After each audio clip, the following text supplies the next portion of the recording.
कल सकल जैन समाज से विशाल भंडारा था, पुष्यंदी पंचायत की तरफ से था एक दिन का भंडारा, उन सब का यहां से अनाउंस होता है। बहुत लोग जुड़े हुए हैं।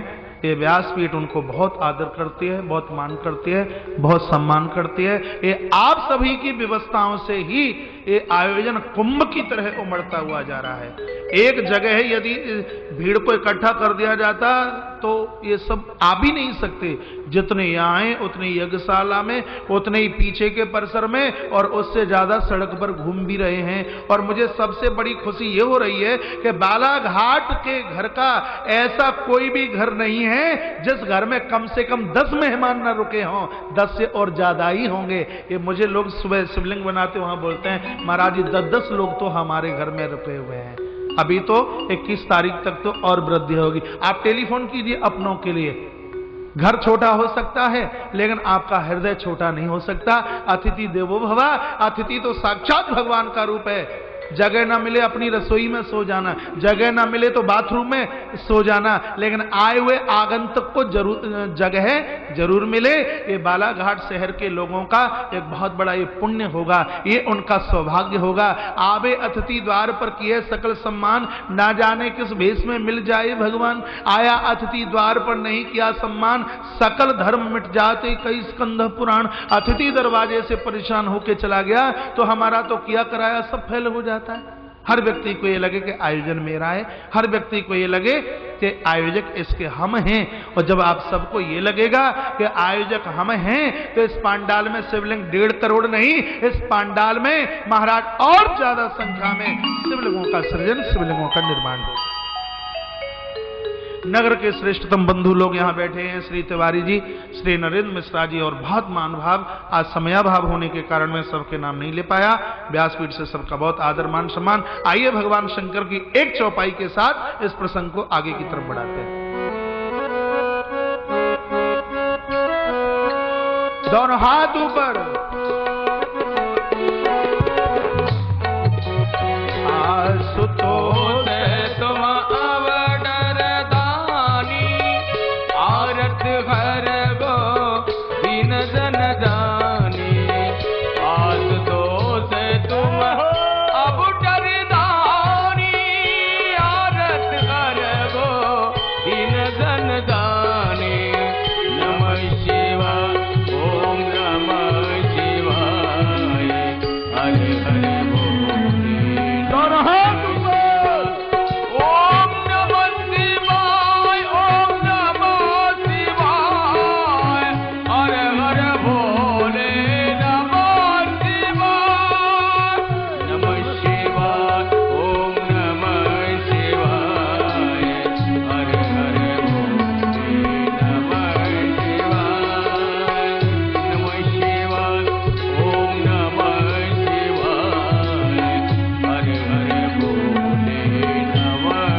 श्री भरतलाल जी महाराज अपनी चतुरंगड़ी सेना के साथ में इनका श्रृंगवेरपुर की तरफ आगमन हुआ।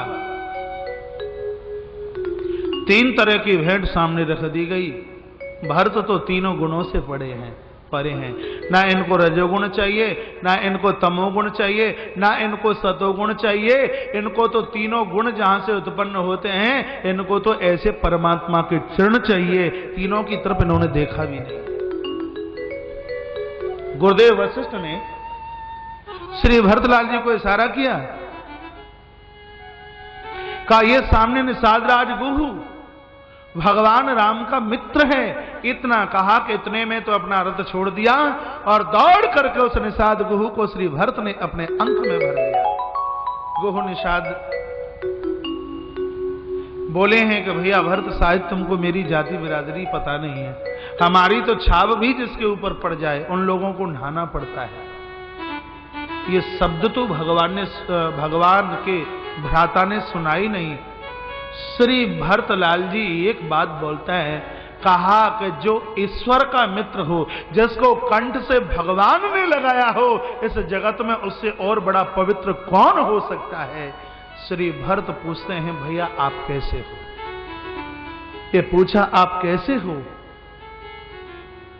तब तो गुहू की आंखें भर आई और गुहू ने कहा, ये तो पहले कभी पूछना था मैं कैसा हूं, लेकिन जब से मुझे प्रभु ने स्वीकार किया, अयोध्या के राजकुमार ने मुझे कंठ से लगाया हो, मुझसे बड़भागी हे भरत इस जगत में और कौन हो सकता है। आपसे मेरा आग्रह है, एक रात्रि आप मेरे पुर में वास कीजिए। पूरे अयोध्या के लोगों को साथ में लेते हुए श्रृंगवेरपुर पहुंचना हुआ है, जहां शीशम के वृक्ष के नीचे प्रभु ने एक रात्रि विश्राम किया। उस स्थान को श्री भरत ने वंदन किया है, प्रणाम किया है और बहुत रोए हैं। रो रो के ये भी कहा है कि विधाता भगवान को कांडों पर चलना था तो राजमार्ग तूने किसके लिए बनाए। हे प्रभु मेरे भगवान को पत्ते और फूल ही खाने थे, तो 56 भोग तूने किसके लिए बनाए।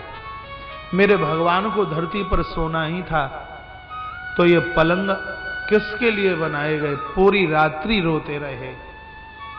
रात निकली, प्रातः हुआ। श्री भरत गुहू निषाद को बोलते हैं कि हमें बस अब आगे चलना है। उसी स्थान पर पहुंचना हुआ है जहां केवट से भगवान ने नौका मांगी है। इस स्थान का नाम ही राम घाट हो गया। एक बार आप भी गोस्वामी जी के साथ में इस घाट को प्रणाम करें, जहां केवट ने प्रभु को नौका में बिठा करके पार उतारा और श्री भरत भी उसी रास्ते से आगे के लिए चल रहे हैं। श्री भरत सबसे पहले इस स्थान को राम घाट को वंदन करते हैं, प्रणाम करते हैं। जय। हमारे मध्य में परसवाड़ा क्षेत्र के यशस्वी विधायक भैया श्री रामकिशोर कावरे, नानू कावरे का आगमन हुआ है। भैया नानू कावरे जी का खूब तालियों के साथ में आप स्वागत मान सकते। आइए राम घाट को प्रणाम करें तालियों के साथ, अच्छा लगेगा। राम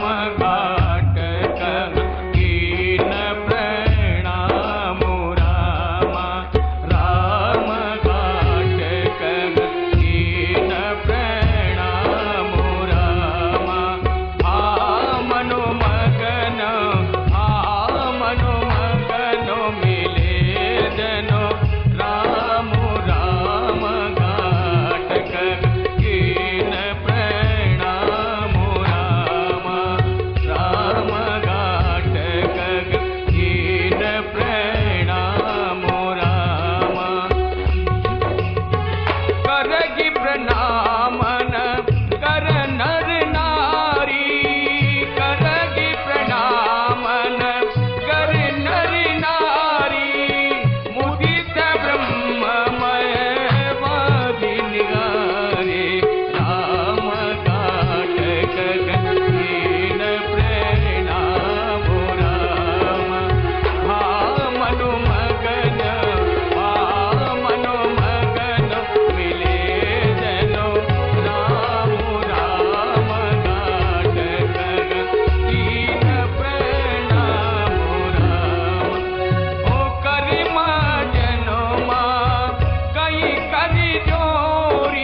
मनोमगन मनोमगन मिले जनो राम राम गाठ कर कीन प्रणाम राम। जो रिपान वर मांगो एहू। हे माता, आपके चरणों में मेरी प्रार्थना है। जिस घाट ने प्रभु को पार उतारा, उन चरणों में मेरी प्रार्थना है। उस नगर देव को, नगर घाट को मेरा वंदन प्रणाम है कि सिया राम पद सहेज सनेहु, मुझे सीताराम सरकार के चरणों की प्राप्ति हो जाए। तत्पश्चात निषाद राज गुहू साथ में चले हैं और चलते चलते मही दिग दिग दिग उददी अभागी, अपने आप को कोसते हुए मैं इतना अभागा हूं, मेरी वजह से सब कुछ हो गया, ऐसा सोचते सोचते भरत तीसरे पहर कहीं कीन प्रवेश प्रयाग, तीसरे पहर श्री प्रयाग में प्रवेश किया। हिंदुस्तान की बड़ी सुंदर जगह है, बड़ा सुंदर तीर्थ है श्री प्रयाग। त्रिवेणी का पावन संगम, कभी डुबकी लगाइए। आने वाला कुंभ का मेला श्री प्रयाग का है।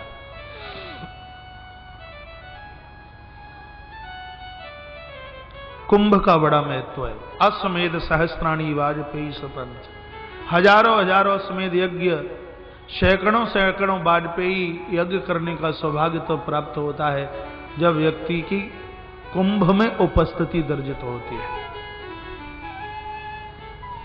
ऐसे श्री प्रयाग में पहुंचना हुआ, चरणों में फपोले पड़ गए, क्योंकि कुछ श्रृंगवीरपुर के तत्पश्चात पैदल पैदल चल के श्री भरत आए। मैया को पता लगा मां सामने आई है, झलका झलकत पाइन कैसे, पंकज कोस ओस कण जैसे फपोले ऐसे लग रहे थे कमल की पंखुड़ी पर ओस की बूंद गिरी हो। मैया कौशल्या रो पड़ी का हमें कोई चित्रकूट नहीं जाना, भरत अयोध्या के लिए वापस चल। मैं तेरी ये हालात नहीं देख सकती। मां रोई है। भरत मां के आंसू पहुंचते हैं और कहते हैं मां तू एक साधारण मां नहीं है, तू परमात्मा राम की जनेता है। यदि तू ही रोएगी तो फिर हमारा क्या होगा। मां के आंसू श्री भरत पहुंचने लगे हैं। तत्पश्चात गुरुदेव वशिष्ठ श्री भरत को अपने साथ में लेते हुए वहां की तरफ चले जहां 3 धारा बह रही थी। एक छिपके छिपके थी सरस्वती और 2 सामने प्रकट थी गंगा और यमुना। त्रिवेणी के पावन तट पर श्री भरत पहुंचे। सबसे पहले श्री भरतलाल जी ने गंगा और यमुना की धार को वंदन किया, प्रणाम किया। बड़ी सुंदर चौपाई गोस्वामी जी ने लिखी है। देखत श्यामल और गिलोरे, देखत श्यामल धवल गिलोरे, पुलक शरीर भरत कर जोरे, देखत श्यामल धवल गिलोरे, पुलक शरीर भरत कर जोरे, मांगऊ भीख त्याग निज धर्म, मांगऊ भीख त्याग निज धर्म, आरत आगन करगी कुकर्म, आरत आगन करगी कुकर्म, देखत श्यामल धवल गलोरे, पुलक शरीर भरत कर जोरे, देखत श्यामल धवल गलोरे, पुलक शरीर भरत कर जोरे। बोलिए रामचंद्र भगवान की जय हो। ये पंखा बंद करवा दीजिए। सबसे पहले यमुना को प्रणाम किया श्री भरत ने और यमुना को कहा कि आज मैं अपना धर्म उतार करके दरबार में भीख मांग रहा हूं। मैं क्षत्रिय हूं, क्षत्रिय मांगता नहीं, जितना बनता है वो देता है। और रिश्ते में तुम मेरी बेटी लगती हो, कहो कि तुम सूर्य की पुत्री हो और हम सूर्य वंशधर हैं, इसलिए रिश्ते में तुम मेरी बेटी लगती हो।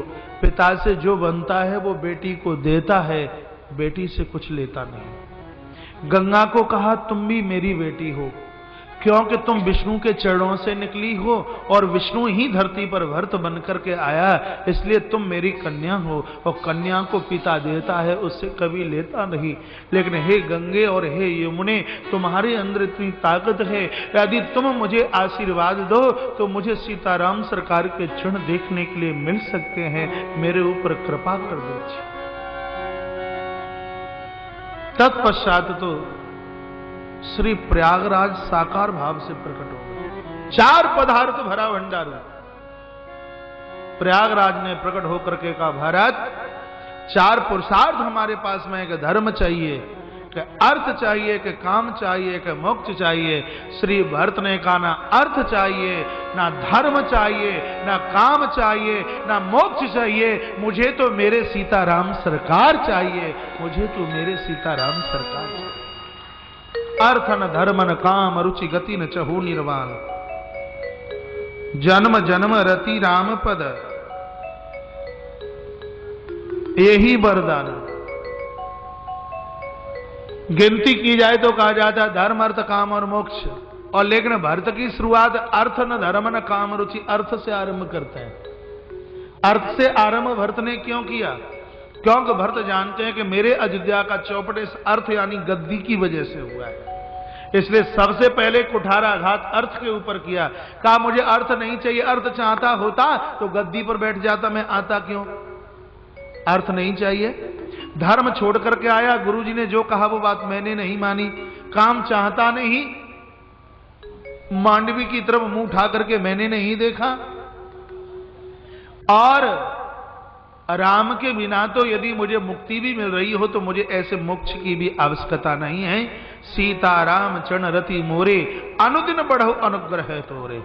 हे श्री प्रयागराज, देना चाहते हो तो चरणों में इतनी प्रार्थना है, सीताराम सरकार के चरणों में दिन दूनी रात्रि चौगुनी के रूप में रति यानी प्रीति उमड़ती रहे, इतनी सी कृपा हमारे ऊपर कर दे। तत्पश्चात गुरुदेव वशिष्ठ श्री भरत को कहने लगे, भरत हमने ऐसा सुना है, यहां त्रिवेणी के तट पर एक संत का आश्रम है, महर्षि भरद्वाज का। मैंने सुना है कि राम एक रात्रि उस स्थान पर रुके, ऐसे स्थान का तो दर्शन कर लेना चाहिए। भरत ने कहा, गुरुदेव यदि महात्मा ने मुझे पूछ लिया कि तुम्हारा नाम क्या है, मैं कहूंगा कि मेरा नाम भरत है।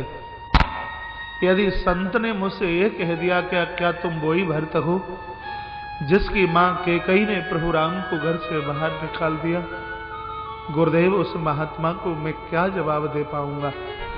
इससे मेरी हिम्मत नहीं पड़ती कि संत दरबार तक मेरे ये पांव आगे के लिए बढ़े।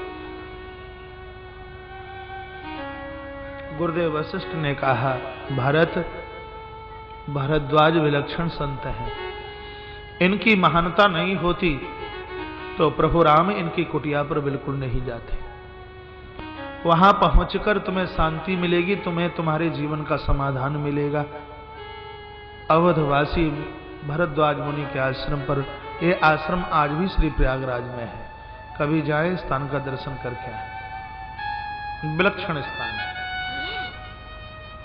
अवधवासी चले हैं आश्रम के देहली पर पहुंचे हैं, हा राम हा राम हा राम हा राम शब्द का उच्चारण किया। भरद्वाज संत को पता चला, सुनत राम गुण ग्राम सुहाय। शब्द सुनते ही दौड़ते हुए आए, भरद्वाज मुनिवर पर ही आए। ये उधर से चले, उधर से महात्मा भरद्वाज आए, बार दाय उठाए लाए और लीने भरत चरणों में गिरे। संत ने उठाकर श्री भरत को अपने अंक में भर लिया, आश्रम में लेकर के चले हैं और सुंदर स्थान बैठने को दिया है। भरत चरणों में है।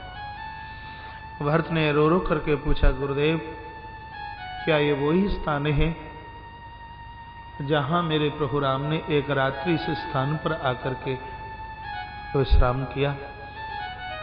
गुरुदेव भरद्वाज ने कहा कि हाँ, प्रभु राम ने इस आश्रम पर पधार करके मेरे ऊपर बड़ी कृपा, अहेतु की कृपा की है। भरत बोले हैं गुरुदेव, क्या प्रभु ने मेरे लिए भी कुछ कहा? तब भरद्वाज रो पड़े।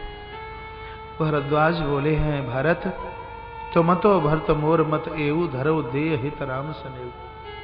मेरा मत तो यही कहता है कि धर्म की धुरी हो भरत, तुम्हारा तो जन्म ही शरीफ इस धरती पर राम के लिए ही हुआ है। तुम सा बड़भागी है कौन? हम तुम्हारी बड़ाई इसलिए नहीं कर रहे, एक राजा के राजकुमार हो तुम, इसलिए नहीं।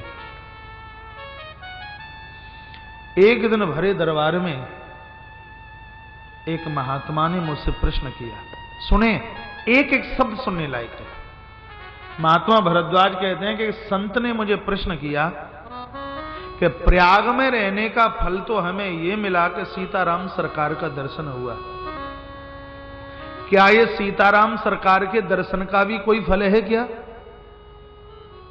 मैं जवाब नहीं दे पाया, लेकिन उसका जवाब मुझे आज मिला है। क्या जवाब मिला है?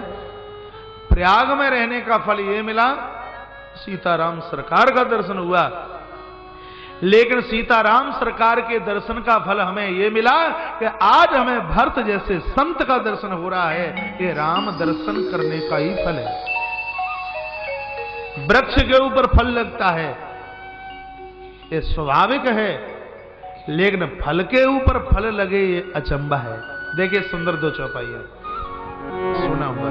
सुनहु भरत हम झूठ न कहीं, सुनहु भरत हम झूठ न कहीं, उदासीनता बस बन रह गई। सुनहु भरत हम झूठ न कहीं, उदासीनता बस बन रह गई। फल हरि फल तरस तुम्हारा, सही फल करा फल तरस तुम्हारा, सही तपयाग सुभाग गमारा, सही तपयाग सुभाग गमारा। नौ भरत हम झूठन गई, उदासीनता बस बन गई। नगो भरत हम झूठन गई, उदासीनता बस बन गई। हमारे मध्य में जिला छिंदवाड़ा की बड़ी सुंदर जगह है परासिया, और वहां से हमारे विधायक चल करके आए भैया ताराचंद बाबरिया जी, जोरदार तालियों के साथ उनका मान सम्मान। इधर है, इस हाथ पर बैठे। व्यासपीठ से आपका बहुत आदर है, बहुत मान है, बहुत सम्मान है। तीन तीन विधायक एक जगह बैठे हुए कितने सुंदर लग रहे हैं, कितने बढ़िया लग रहे हैं। त्रिवेणी की कथा चल रही है ना, ज्ञान कर्म उपासना। और जब ये राजनीति में ऐसा धर्म दिखाई देता है, बहुत अच्छा लगता है, बहुत बढ़िया लगता है।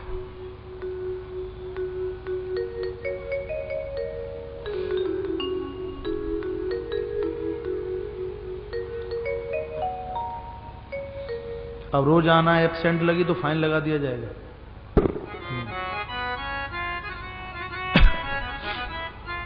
इधर देखिए, सबके निगाह व्यासपीठ की तरफ। कमलेश अग्रवाल जी, आप भी देखिए। सुनहु भरत हम झूठन कहे, उदासीन तापस बन रहे। उदासीन भेष धारण करते हुए लंबे समय से रह रहे हैं। सौभाग्य आज प्राप्त हुआ है, प्रभु राम दर्शन की कृपा, हमें आपका दर्शन हुआ है। धन्य धन्य धुनि गगन पयागा, सुन सुन भरत मगन। धन्य धन की आवाज सुनी भरत को अतिशय प्रसन्नता हुई है। संध्या का सूर्य अस्त हो रहा था। अब ये बैठो, नीचे से निकल।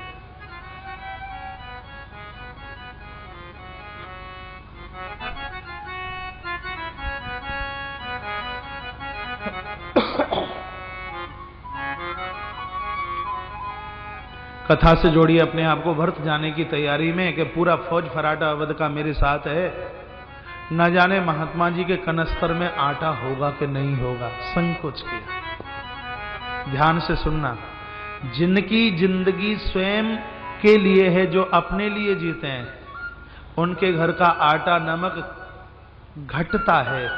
लेकिन जिनका जीवन ही दूसरों के लिए है, अन्नपूर्णा का कनस्तर खाली हो सकता है, लेकिन उन भक्तों का कनस्तर कभी भी खाली नहीं होता। जिनकी सात्विक कमाई का अंश गरीबों के लिए, परमार्थ के लिए निकलता है। माता अन्नपूर्णा बहुत बड़ी कृपा उनके ऊपर करती है। कहा भरत संकोच मत कीजिए, सब व्यवस्था है। घर में 4 लोगों का खर्च चलाना बड़ा मुश्किल होता है, और बाबा जियों के यहाँ 2-2 हजार आदमी की पंगत एक बार में हो जाती है, और कुछ घटता नहीं, सब बढ़ता ही है क्योंकि बाबा जियों के यहाँ भंडारा परमार्थ के लिए होता है। बढ़ना है, परमार्थ करते रहिए, कभी घटेगा नहीं, कभी घट ही नहीं सकता। सरकार को टैक्स देने से बोलते हैं ऐसा कमाई 1 नंबर की हो जाती है। परमात्मा के ऊपर खर्च करने से भी आपने जो कमाया है वो ठीक ठाक से हो जाता है। आप सिर्फ पैसे का दान ही दान नहीं, रोते हुए को हंसी दीजिए, भूले हुए को रास्ता दीजिए, अज्ञानी को ज्ञान दीजिए। आपकी एक आवाज किसी के अज्ञान का हरण कर ले, आप अपने आप में एक बहुत बड़े दानी हो। एक रोते बिलखते हुए को आपकी एक आवाज ने मुस्कुराहट दे दी, मुझे नहीं लगता कि आपसे बड़ा महान, आपसे बड़ा दानी कौन होगा। आपके पास में जो है उसका वितरण कीजिए, उसको बांटिए। व्यापारी बनते हुए भी आप महापुरुष बनिए। व्यापार तो करना है परिवार चलाने के लिए, परमार्थ करने के लिए आप महापुरुष बन जाइए। जिंदगी की सर्वोच्चता आपके हाथ लग जाएगी। रात्रि का समय हुआ, रिद्धि सिद्धि चल करके आ गई और महात्मा जी को कहा कि ये सेवा का अवसर हमें मिल जाए। इतना स्वादिष्ट भोजन बनाया गया कि अवध के लोगों को तो खाना क्या देखा भी नहीं कभी, ऐसा सुंदर सा भोजन किया